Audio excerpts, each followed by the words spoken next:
सरकार ने नल जल लगा दिया। नल जल वार्ड के स्तर पर लगाना था, पंचायत के मुखिया जी जिस वार्ड में लगाना था 20 लाख का काम, किसी एक वार्ड में ज़्यादा वोट बैंक था लगा दिए 1 करोड़ का काम। पटना ग्रामीण इलाका का जो स्थिति है, पानी तो पड़ नहीं रहा, करीब 1 महीना हो गया, पानी पूर्ण रूप से सुखाड़ हो गया है। रोपनी करना तो बहुत दूर का बात है, पीने का पानी का बहुत बड़ा समस्या हो गया है। सरकार ने नल जल लगा दिया। नल जल वार्ड के स्तर पर लगाना था, पंचायत के मुखिया जी जिस वार्ड में लगाना था 20 लाख का काम, किसी एक वार्ड में ज़्यादा वोट बैंक था लगा दिए 1 करोड़ का काम। अतिरिक्त वार्ड सब रह गया बिना पानी के। चापाकल योजना था, पूर्ण रूप से सरकार बंद कर दी। आज स्थिति यह है कि इंसान तो इंसान, जानवर को भी पानी पीने के लिए नहीं है। सबसे बड़ी स्थिति है कि अब सरकार को सीधे सुखाड़ घोषित करना चाहिए। इनपुट सब्सिडी 12,000 रुपये प्रति एकड़ किसान को मुहैया कराया जाना चाहिए। आज बिजली का स्थिति है कि कहीं भी ग्रामीण इलाका में खेती करने के लिए, चूँकि पटवन संभव नहीं है, बिजली के माध्यम से किसान पटवन कर रहा है। और बिजली का स्थिति है कि जहाँ भी 24 घंटा बिजली रहना चाहिए तो 10 घंटा भी बिजली उपलब्ध सरकार नहीं करा पा रही है।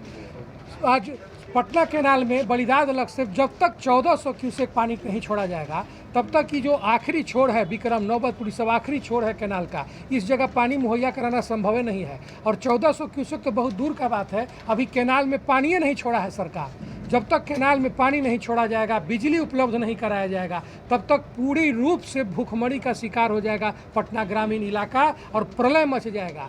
न पीने का पानी रहेगा, न खाने का अनाज रहेगा। प्लस एक सबसे बड़ा मुद्दा है कि मजदूरी तब होगा नहीं, खेती हो नहीं रहा है तो मजदूरी होगा कहाँ से। तो मजदूर को हम लोग सरकार से मांग करेंगे कि 6 महीना के लिए मुफ्त राशन दिया जाए, क्योंकि जब मजदूर मजदूरी नहीं करेगा तो राशन खरीद के खाएगा कहाँ से। ये एक बहुत बड़ा मुद्दा है।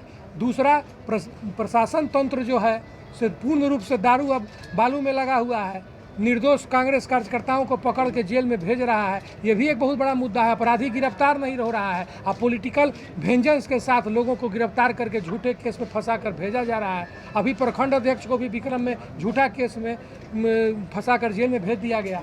इसके भी विरोध में भी हम लोग मार्च करेंगे। पानी की समस्या को लेकर थोड़ा सा क्या मतलब चाह क्या रहे सरकार से? सरकार से चाह रहे हैं कि पटना कैनाल के बलिदाद लक्ष्य से 1400 क्यूसेक पानी छोड़ा जाए। सरकार का कर्तव्य बनता है कि पटना जिला को नज़रअंदाज न करे। एक तरफ पटना राजधानी है और दूसरे तरफ पटना में खेती इतनी बुरी तरह से प्रभावित है। जब कैनाल में 1400 क्यूसेक पानी छोड़ा जाएगा, तब जाकर पूरे कैनाल में अंतिम छोर विक्रम नौबतपुर तक भी पटवन संभव हो पाएगा, नहीं तो पूरा इलाका भूखमरी का शिकार हो जाएगा। लेट काहे कर रहा है जी, लेट क्यों कर रहा है? यही तो, इसी के लिए तो हम लोग मार्च कर रहे हैं। सरकार संवेदनहीन हो चुकी है, पूर्ण रूप से संवेदना मर चुका है। बहुमत आबादी आज भी बिहार में जो रह रहे हैं वो किसान हैं, खेती पर आधारित है, न तो उसी खेती में मजदूरी करने पर आधारित है। उन लोगों को नज़रअंदाज करके किस तरह से इस सुखाड़ में एक संवेदना भरी बात भी बोलने के लिए कोई तैयार नहीं है। तो सरकार को जगाने के लिए हम लोग मार्च कर रहे हैं। कांग्रेस कार्यकर्ताओं को कैसे प्रताड़ित कर रही है सर? कांग्रेस कार्यकर्ता मान लीजिए कि कोई छोटा मोटा केस में गिरफ्तार हुआ है तो रंगदारी का केस लगा दे रहा है, उसका भी फुल प्रूफ कल हम देंगे।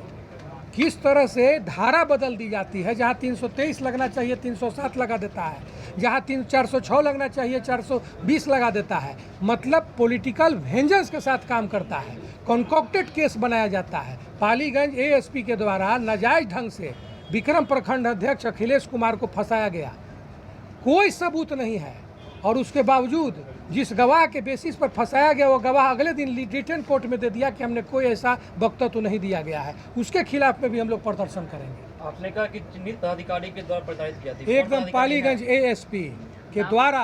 नाम क्या सर? अवधेश दीक्षित। किसानों की दयनीय स्थिति है। किसानों की दयनीय स्थिति नहीं है, भूखमरी की स्थिति है। अगर किसानों को कैनाल में पानी मुहैया नहीं कराया गया, अगर किसानों को 24 घंटा बिजली उपलब्ध नहीं करा पाई, तो पूरा पटना ग्रामीण क्षेत्र आज भूखमरी का शिकार हो जाएगा। पूर्ण रूप से सुखाड़ तो हो ही चुका है, लेकिन जो भी बोरिंग बने, जो भी बिजली के सौजन्य से, नहर के सौजन्य से थोड़ा बहुत उपज हो सकता है, उससे भी वो किसान वंचित रह जाएगा। सरदार जी जो पैदल मार्च आप लोग निकालेंगे, कांग्रेस के कौन कौन बड़े नेता शामिल होंगे? नहीं, अब जिला कांग्रेस के सभी लोग रहेंगे। अच्छा, जिला कांग्रेस जी जी जी, हमारे नेतृत्व में जिला कांग्रेस के सभी नौजवान रहेंगे। इनपुट सब्सिडी जिस तरह का स्थिति है, सरकार से हम मांग करेंगे कि 11,000 से 12,000 रुपये प्रति एकड़ किसानों को इनपुट सब्सिडी दिया जाए। जिससे कि कम से कम भुखमरी की परिस्थिति उत्पन्न न हो। कल राकेश टिकैत भी किसानों के लिए बोले हैं, क्या उनके साथ यहाँ बिहार में आंदोलन करेंगे आप कांग्रेस? मेरी कोई जानकारी मेरा इस विषय में कोई जानकारी नहीं है। हम लोग अपने क्षेत्र के विषय में चिंतित हैं और उस विषय को हम लोग उठाकर सरकार को जगाना चाह रहे हैं।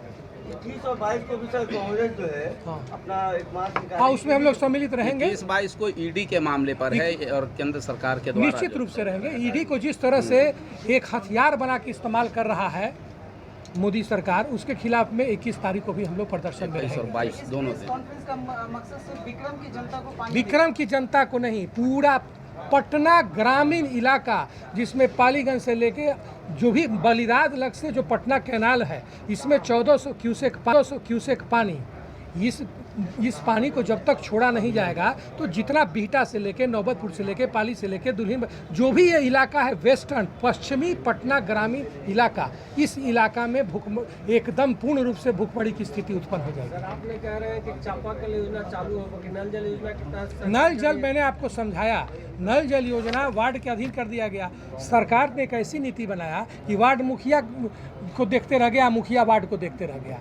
कोई भी काम, जब कोई भी योजना लागू हो सरकार के द्वारा, तो उसका अथॉरिटी किसी एक व्यक्ति को होना चाहिए। सरकार को अगर नल जल कराना था तो या तो वार्ड से कराता या मुखिया से कराता। ये दोनों को दोनों से टैग करा दिया गया और दोनों को टैग से कराने के कारण कोई काम सफलतापूर्वक या उस काम का कोई निष्कर्ष नहीं निकल पाया। आज बहुमत नल जल खराब है। और नल जल हुआ क्या, 12 को 14 को 15 को पंचायत में वार्ड था तो 10 वार्ड में बना, 10 वार्ड में 4 वार्ड में चालू नहीं है, आज 6 वार्ड में चालू भी है, तो बाकी 9 वार्ड में क्या होगा? बाकी 9 वार्ड तो आज पैसे मर जाएगा। 7-8 साल हो गया चापाकल योजना बंद हुए। तो हमारा कहना है कि जिस वार्ड में नल जल योजना पूर्ण रूप से कारगर नहीं है, चालू नहीं है, कम से कम उस वार्ड को पीने के पानी के लिए अविलंब क्या हो सकता है? अविलंब चापाकल गाड़ा जा सकता है।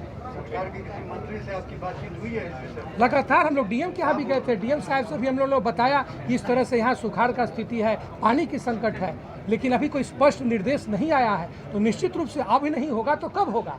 आज अगर बिजली नहीं दी जाएगी, आज अगर कैनाल में पानी नहीं दिया जाएगा, आज अगर पीने का पानी नहीं दिया जाएगा, तो आखिर क्या होगा? परिस्थिति तो रोज दिन पर दिन बिगड़ती जा रही है।